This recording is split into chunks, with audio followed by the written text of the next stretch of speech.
La historia del trabajo en la Argentina, iniciada en los días en que la Revolución de Mayo diera los primeros pasos para terminar con la servidumbre y la esclavitud, es un largo camino a desandar en estos 13 capítulos. Desde los primeros conflictos socioeconómicos por la distribución de la tierra, el establecimiento de formas de producción que transformaron a nuestros indios y gauchos en peones de campo, hasta la conquista de los derechos laborales firmes por parte de los trabajadores argentinos, hay una extensa historia que contar. Una historia de luchas y anhelos, de ideales y de esfuerzos compartidos.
Al promediar el siglo XIX, nuestro país contaba con 1,5 millones de habitantes y se preparaba para grandes cambios sociales, políticos y económicos.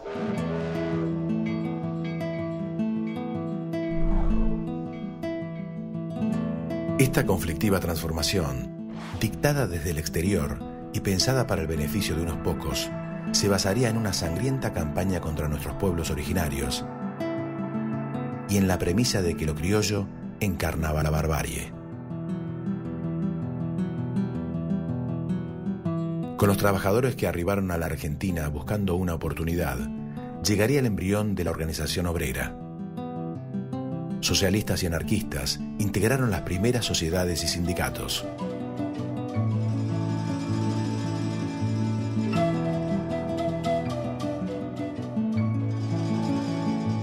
La resistencia de la élite dirigente a la distribución del fruto del esfuerzo común desnudará el contraste entre la opulencia y la miseria al celebrarse el centenario de nuestra emancipación.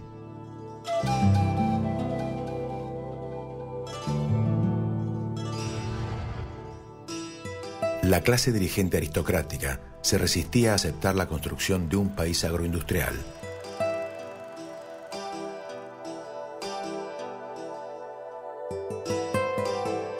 Los trabajadores eran quienes recolectaban las cosechas, movilizaban las haciendas, realizaban los transportes y obras públicas requeridas para su exportación.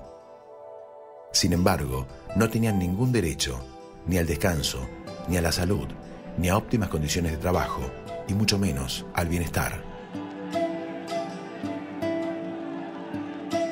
Así, gracias al esfuerzo de los trabajadores, las fortunas crecieron sin interrupciones, hasta que el sistema que la sostenía se agotó. El crack de la Bolsa de Comercio de Nueva York en 1929, origen de la mayor recesión económica sufrida por el sistema capitalista a lo largo de su historia, provocó una ola de quiebras, desocupación y miseria alrededor del mundo. Las consecuencias sociales e ideológicas que comportó la crisis obligaron a un replanteo del modelo liberal también en la Argentina. La obstinación por frenar el acceso de las mayorías populares al poder degradó la vida nacional al punto de instalar la cultura del fraude, llevando a la Argentina a vivir inmersa en lo que el periodista José Luis Torres denominó como la década infame. Pero en ese país en el que a los obreros todavía no se les permitía gobernar, lentamente se va gestando una transformación definitiva de las relaciones entre pueblo y gobierno.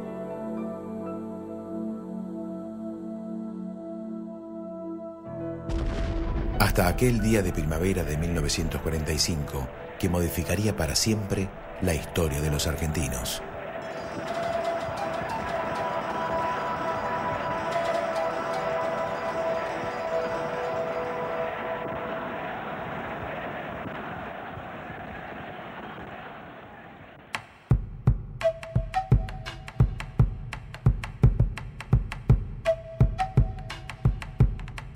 El peronismo instaló un nuevo estándar en la política estatal. Comenzó con la nacionalización del sistema bancario y se lanzó oficialmente ante el Congreso Nacional en el mes de octubre de 1946, con la presentación del primer plan quinquenal.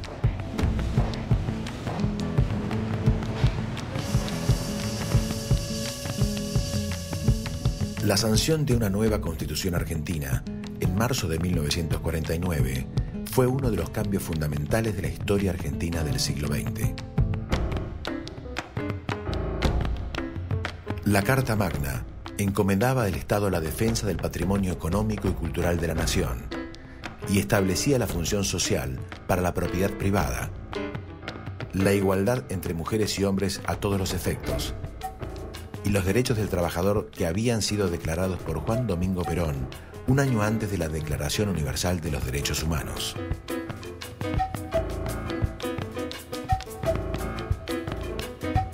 Así, en 1952, al iniciarse el segundo mandato del presidente Perón, los trabajadores disfrutaban del más alto nivel de vida al que pudieran aspirar.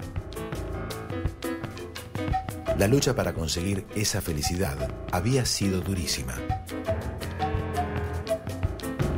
Había llevado décadas. Muchos habían caído en el camino, pero su sacrificio no había sido en vano. Todos los servicios públicos, los recursos naturales, los puertos, el comercio exterior y el grueso de la producción económica eran propiedad de los argentinos y se encontraban administrados por el Estado Nacional.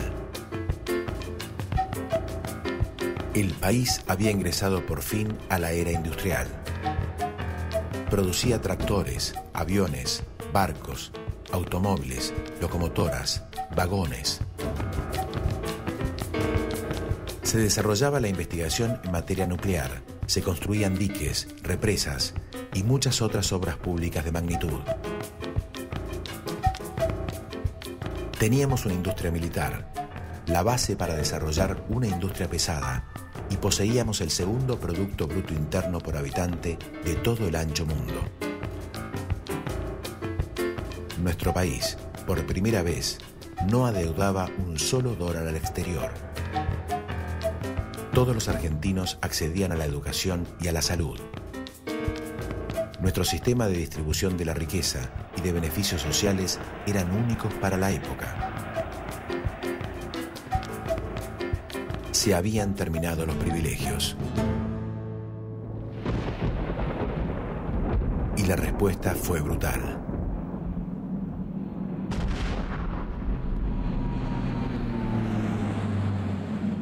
En 1955, aviones militares bombardearon Plaza de Mayo, matando a cientos de compatriotas.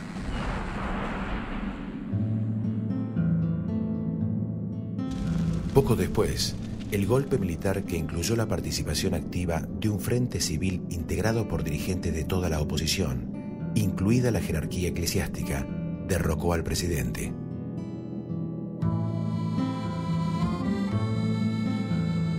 Y el odio se derramó sobre los argentinos.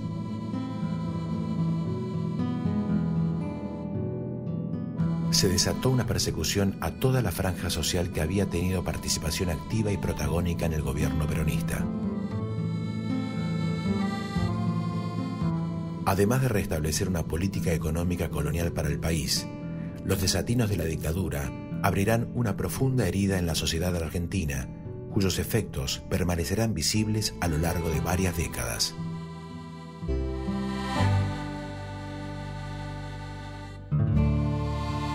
La intervención de la Central Obrera obligará a los trabajadores a iniciar una resistencia con fuerte apoyo en los cuerpos de delegados y las comisiones internas.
Finalmente, tras años de lucha, en 1969 se produce un levantamiento popular que pondrá fin a las pretensiones de los militares de perpetuarse en el poder.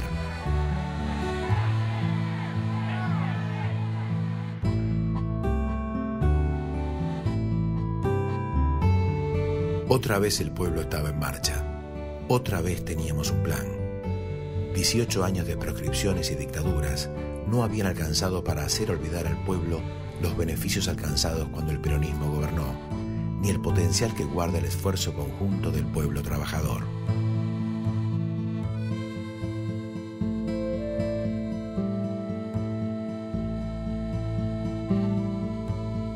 Pero otro tipo de daño había resquebrajado lentamente al país.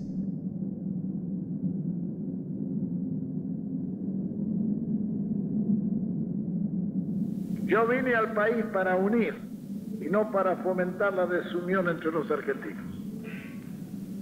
Yo vine al país para lanzar un proceso de liberación nacional y no para consolidar la dependencia. Yo vine para ayudar a reconstruir al hombre argentino, destruido por largos años de sometimiento político, económico y social. Como ustedes saben, nosotros propiciamos que el acuerdo entre trabajadores, los empresarios y el Estado sirva de base para la política económica y social de nuestro gobierno. Todos los que firmaron en 2 oportunidades ese acuerdo sabían también que iban a ceder una parte de sus pretensiones como contribución al proceso de la liberación nacional.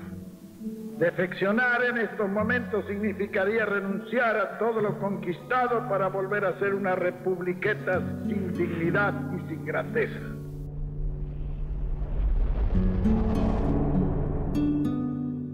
La muerte de Perón paralizó al país, generando un sentimiento colectivo de dolor e incertidumbre.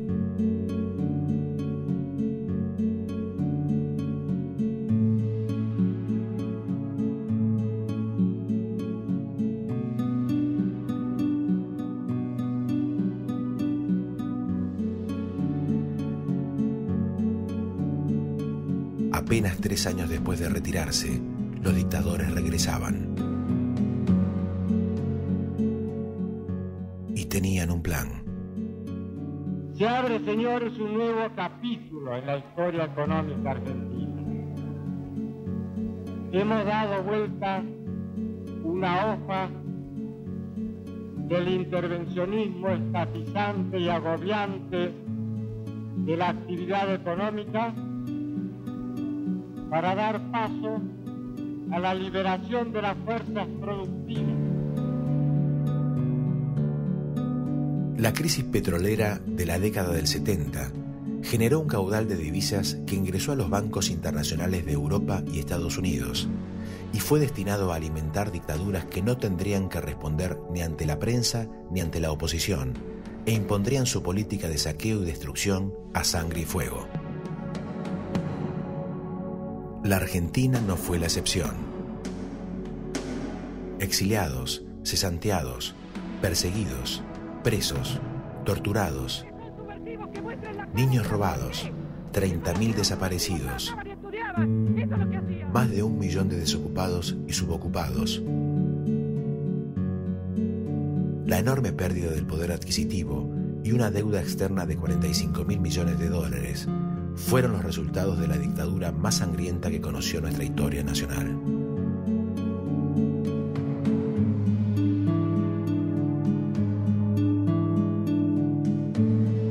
La democracia argentina, que regresaba en 1983 de la mano de Raúl Alfonsín, sufriría las consecuencias de esa herencia económica y social.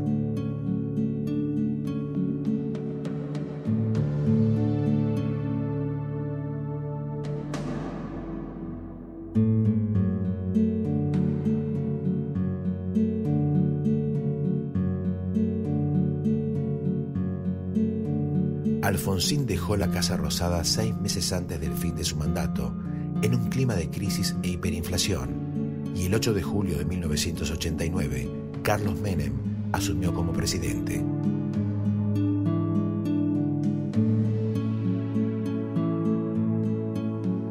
Su plan, elaborado por viejos políticos antiperonistas y técnicos favorables al ajuste, las privatizaciones y la apertura de la economía, sorprendió a propios y extraños por el grado de concentración de los poderes en su persona y con la toma de decisiones diametralmente opuestas al beneficio de las mayorías populares.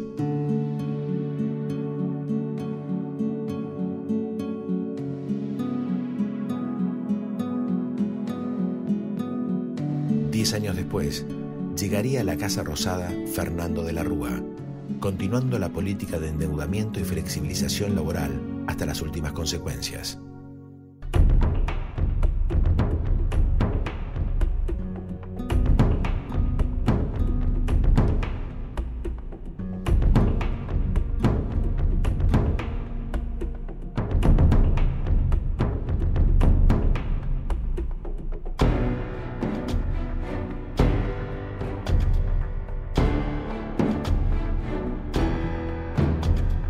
Finalmente, luego del derrumbe del neoliberalismo, el país arribó a un nuevo punto de inflexión en el que las opciones eran pocas.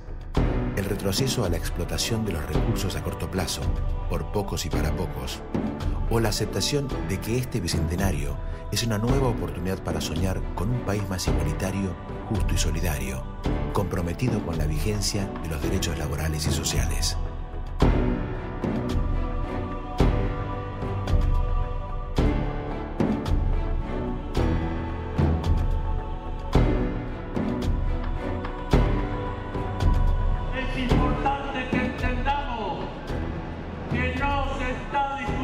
La forma, se está discutiendo el fondo de la cuestión, y en ese sentido decía por la década de 40 Scalabrini Ortiz, la opción no es Perón o la tanque San Gabriel, sino no volver a los años del 30 con Federico Pinedo manejando la economía que nos llevó al desastre que conocimos en aquella época. Y hoy en día, hoy a 60 años de aquel entonces, tenemos la misma disyuntiva, compañeros. Tenemos la misma opción.